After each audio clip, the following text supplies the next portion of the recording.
அளவுக்கு மழை வருமா அப்படின்றத வந்து நம்ம இந்த ஆண்டு தான் பார்க்குறோம். கடந்த ஆண்டு இந்த அளவுக்கு மழை இல்லை. தொடர்ந்து இரவு நேரங்களில் வந்து மழை பெய்கிறது. அதற்காக தான் இந்த ஆண்டு வந்து எப்பவுமே ஆகஸ்ட் செப்டம்பர்ல தான் டீசல்டிங் ஒர்க் வந்து ஸ்டார்ட் பண்ணுவோம். இந்த ஆண்டு வார்டுக்கு 50 லட்சம் நியமிக்கப்பட்டு முதற்கட்டமாக டீசல்டிங் ஒர்க் ஜூன் மாதமே துவங்கப்பட்டிருக்கிறது. அதற்கு இரண்டாவது கட்டமாக ஆகஸ்ட் செப்டம்பர்ல வந்து துவங்கப்படும். மழைநீர் வடிகாலை பொறுத்த வரைக்கும் நம்ம கோர் சிட்டில வந்து பணிகள் எல்லாமே நிறைவேற்றிருக்கு. கொசுஸ்தலியார் பணிகள் வந்து விரைவில் இந்த செப்டம்பருக்குள்ள நிறைவேறும் அப்படின்றத தெரிவித்திருக்கிறார்கள். கோவளம் பேசன் வந்து இப்பதான் நம்ம பணிகள் மேற்கொண்டிருக்கோம். ஃபர்ஸ்ட் ஃபேஸ் செகண்ட் ஃபேஸ் வந்து பணிகள் வந்து ஒர்க் ஆர்டர் இஷ்யூ பண்ணியிருக்கோம். ஃபர்ஸ்ட் ஃபேஸ்ல வந்து 60% கம்ப்ளீட் ஆயிருக்கு. செகண்ட் ஃபேஸ்ல வந்து ஒரு 45% கம்ப்ளீட் ஆயிருக்கு. தேர்ட் ஃபேஸ் வந்து இப்பதான் ஒர்க் ஆர்டர் இஷ்யூ பண்ணியிருக்கோம். பணிகள் விரைவில் மேற்கொள்ளப்படும். சென்னை மாநகராட்சியை பொறுத்த வரைக்கும் இந்த மழைநீர் வடிகாலில் வந்து மாண்புமிகு தமிழ்நாடு முதலமைச்சர் அவர்கள் தொடர்ந்து வந்து எங்களுக்கு அறிவுறுத்தி வருகிறார்கள். அதனால கடந்த முறையை விட இந்த முறை கூடுதலாக கவனம் செலுத்தி வருகிறோம். மெட்ரோ ட்ரெயின் ஆற்றுல வந்து ஈரடிக்கு மேம்பாலம் அதுக்கான தடுப்பணிகள்லாம் கட்டி வச்சிருக்காங்க. அந்த ஆற்றோட போக்கை வந்து தடுக்கக்கூடிய வகையில வந்து கட்டுமான பணி போயிட்டு இருக்கு. மதுரவாயில இருந்து அதுக்கான முன்கூட்டிய பணிகள்லாம் முடிக்கப்படுமா? அதுக்கு வாய்க்கால் இப்போ மாம்பழம் கேனால் வந்து நல்ல நீரை வெளியேற்றக்கூடிய ஒரு முக்கியமான ரோடு. ஆனால் அந்த இடத்துல மெட்ரோ ரயிலோட ஒரு 4 இடங்கள்ல தடுப்புகள் போட்டிருக்காங்க. ஸோ தண்ணியோட ஃப்ளோ அதை டிஸ்டர்ப் பண்ணுச்சுன்னா பருவமழை காலத்தில் நகரத்துக்குள்ள நல்ல பாதிப்பு அதிகமாக இருக்கும்ல. அதுக்கு அவங்க ப்ராப்பராக நம்ம கிட்ட முன்கூட்டியே பெர்மிஷன்ஸ் வாங்கியிருந்தாங்களா? இல்லை எப்போ அதை ரிமூவ் பண்ண போறாங்க? சென்னையை பொறுத்தவரைக்கும் பல்வேறு வளர்ச்சி திட்டங்கள் வந்து செயல்பட்டு வருகிறது. அதில் ஒன்றாக தான் இந்த மெட்ரோ ரயில் பணிகள் வந்து மேற்கொள்ளப்பட்டு வருகிறது. மெட்ரோ ரயில் துறை சார்ந்து அந்த அதிகாரிகளும் வந்து நம்மளோட தொடர்புல தான் இருக்கிறாங்க. அதற்கு குறித்து இந்த எலெக்ஷன் டைம்ல கூட கோட் ஆஃப் கான்டாக்ட் டைம்ல கூட அதிகாரிகள் வரைக்குமே ஒரு அபிஷியல் மீட்டிங் வந்து நடைபெற்றது. நீங்க தெரிவிக்கிறது போல மாம்பழம் கெனால்ல வந்து ஒரு பகுதிகளில் வந்து அது மூடப்பட்டிருந்தது. அந்த துறையிடம் நாங்கள் தெரிவித்திருக்கோம் சிஎம்ஆர் கிட்ட. ஸோ அவங்க வந்து மழைக்காலங்களுக்குள்ள அதை எல்லாத்தையுமே கிளியர் பண்ணி தர சொல்லியிருக்காங்க. தொடர்ந்து மாம்பழம் கெனால்லையும் வந்து வைடரிங் பண்றதுக்காக நாங்க முன்னெடுப்பு எடுத்திருக்கோம்.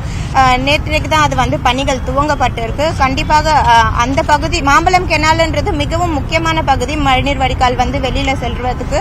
ஸோ அது ஓவர்ஃப்ளோ ஆனா அந்த பகுதிகள் எல்லாமே பாதிக்கப்பட்ட சூழல் அதிகமாக இருக்கிறது. தொடர்ந்து முன்னெடுப்புகள் வந்து நடைபெற்று வருகிறது.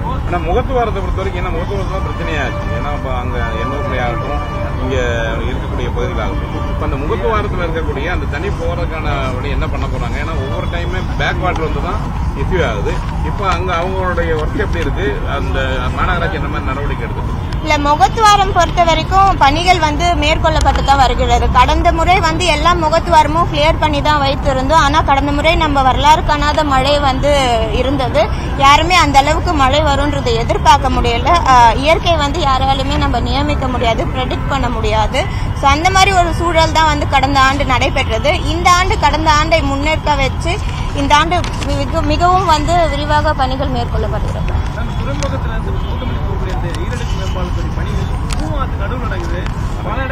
அதுதான் அவர் இப்ப கேட்டாரு, பதில் சொன்னனால ஆப்சென்ட் ஆஃப் மைண்டா. வெள்ள வரும் பொழுது ஆறே ஹைட் ஆயிட்டப்போ தண்ணி உருவாக முடியாத சூழல் இருக்கு. மாம்பழத்துல கூட தண்ணி செப்டம்பர் மாசம் நமக்கு டேட் சொல்லிருந்தோம். அதுக்குள்ள முடிச்சுட்டு அதெல்லாம் அதுக்குள்ள பணியை முடிச்சிருவாங்க. இல்ல கண்டிப்பாக அவர்கள் வந்து பணியை முடிக்கிறதாக தான் தெரிவித்திருக்காங்க. மாம்பழம் கெனால் மட்டும் இல்ல, பெரம்பூர்ல இருக்கக்கூடிய ஏகாங்கைபுரம் கெனால், ஓட்டரி நல்லா பகுதிகளும் சில இடத்துல வந்து இந்த மாதிரி சிஎம்ஆர் ஒர்க்னால நம்முடைய பணிகள் வந்து இந்த மாதிரி பாதிக்கப்பட்டிருக்கு. தொடர்ந்து மரியாதைக்குரிய சித்திக் சார் அவர்களிடம் பேசியிருக்கிறோம். அவர்களும் வந்து கண்டிப்பாக சென்னையில் எவ்வளவு பாதிக்கப்படும் அப்படின்றத அவர் அறிந்திருக்காரு. அவங்களால பண்ணக்கூடிய அனைத்து முன்னெடுப்புகளும் அவர்கள் செய்வதா தெரிவித்திருக்கிறாங்க. தொடர்ந்து ஹைக் ஆகிட்டே இருக்கு. ஆனா சிட்டில வந்து இந்த ஃபாகிங் ரொம்ப சுணக்கமா இருக்கு. நிறைய இடங்கள்ல ஃபாகிங்கே பண்றது இல்ல. இந்த வெக்டார் டிபார்ட்மெண்ட் என்னதான் பண்றாங்க? இல்ல ஃபாகிங் பொறுத்த வரைக்கும் இதற்கு முன்னெல்லாம் பாத்தீங்கன்னா நம்மளுக்கு நவம்பர் டிசம்பர்ல மழை இருக்கும். ஜனவரி பிப்ரவரியில தான் கொசு வந்து அதிகமா இருக்கும். சோ இந்த ஆண்டு வந்து ஆண்டு முழுவதுமே ஃபாகிங் பண்ற மாதிரி ஒரு சூழல் ஏற்பட்டிருக்கிறது. ஏன்னா தொடர்ந்து இரவு நேரங்கள்ல வந்து மழை பெய்யறதுனால தொடர்ந்து ஃபாகிங் வந்து அனைத்து பகுதிகளிலும் பணி மேற்கொள்ளப்பட்டு தான் வருகிறது. இல்ல சிட்டில வந்து பர்டிகுலரா ஏதாவது ஒரு இடத்துல நடக்கல அப்படின்னு நீங்க தெரிவித்தா கண்டிப்பா அங்க என்ன விசாரணை எல்லா இடத்துலயும் நடக்குது. இன்னைக்கு எங்க வீட்டு கால்ல கூட அடிச்சுட்டு போனாங்க. இல்ல அனைத்து பகுதிகளிலும் இல்ல ஒரு நிமிஷம் மழைநீர் வடிகாலில் வந்து ட்ரெயின் வந்து ஓபன் பண்ணி ஃபாக் பண்ணணும்னு தெரிவித்திருக்கோம். கெனால் பகுதிகளில் வந்து ஃபாக் பண்ணணும்னு தெரிவித்திருக்கோம். ட்ரோன் மூலமா ஃபாக் பண்ணணும்ன்றதை தெரிவித்திருக்கோம். ஆயில் பால்ஸ் போட்டு நம்ம வந்து ஃபாகிங் பண்ணிட்டு இருக்கோம். தொடர்ந்து பல்வேறு பகுதிகள் வந்து ஃபாகிங் துரிதமாக நடத்தப்பட்டு வருகிறது. அப்படி ஏதாவது ஒரு சில இடங்கள்ல வந்து ஃபாகிங் பண்ணல அப்படின்னு நீங்க பர்டிகுலரா தெரிவித்தீங்கன்னா கண்டிப்பா அதற்கான நடவடிக்கைகள் எடுக்கப்படும். ஓட்டேரி கால்வாய் போன மலைக்கு அந்த முழு மலையாலுமே வெளில எடுத்து போற அளவுக்கு அதுக்கு கெப்பாசிட்டி இல்ல அப்படின்னு பேசிருக்கீங்க. அதனாலதான் 2-3 நாட்கள் கூட போன வருஷம் தண்ணி காரணமா சொல்லுங்க. அந்த ஓட்டேரி கால்வாயை அகலப்படுத்துறதுக்கான திட்டங்கள் பிளான் பண்றோம் அப்படின்னு சொல்லி நீங்க போன மலையப்போ அதை பத்தி ஏதாவது முன்னெடுப்புகள் இருக்காது? இல்ல, ஒட்டேரி கால்வாய் பொறுத்திருக்கும் மாண்புமிகு அமைச்சர் அவர்களிடம், நம்முடைய துறை அமைச்சரிடம் அவர்களிடம் தெரிவித்திருக்கிறோம். அவர்கள் வந்து நீர்வளத்துறையுடன் இணைந்து அதற்கான பணிகளை வந்து விரைவில் மேற்கொள்வதாக தெரிவித்திருக்காங்க. இல்ல மேடம், ஏன்னா போனது நீர்வளத்துறையினாலதான் பிரச்சனையாச்சு. ஏன்னா அவங்க வந்து பொதுப்பணித்துறை கண்ட்ரோல் இருக்கக்கூடிய சென்னை மாநகராட்சி பகுதியில தான் பணி நடக்காம இருந்தனாலதான் இதாச்சு. ஒவ்வொரு முறையும் இப்படிதான் சொல்றீங்க, நாங்க வந்து அந்த அமைச்சர்கிட்ட சொல்றோம்ன்றாங்க.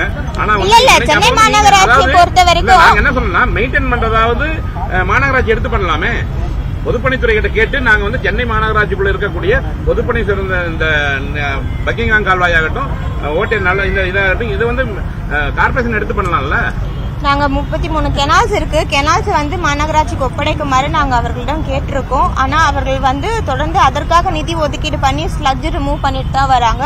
மாநகராட்சி சார்பாகவும் அனைத்து பகுதியிலும் ஐசன்ஸ் ரிமூவ் பண்றோம். மேல இருக்க குப்பைகளை வந்து ரிமூவ் பண்ணிட்டு தான் வரும். சோ பணிகள் எல்லாமே மேற்கொள்ளப்படும். இல்ல, சென்னையில வந்து வெள்ளம் தேங்கினாலும் அது உடனே அப்ரூவ் படுத்துவோன்ற உத்தரவாதத்தை வந்து மாநகராட்சி கொடுக்கும்.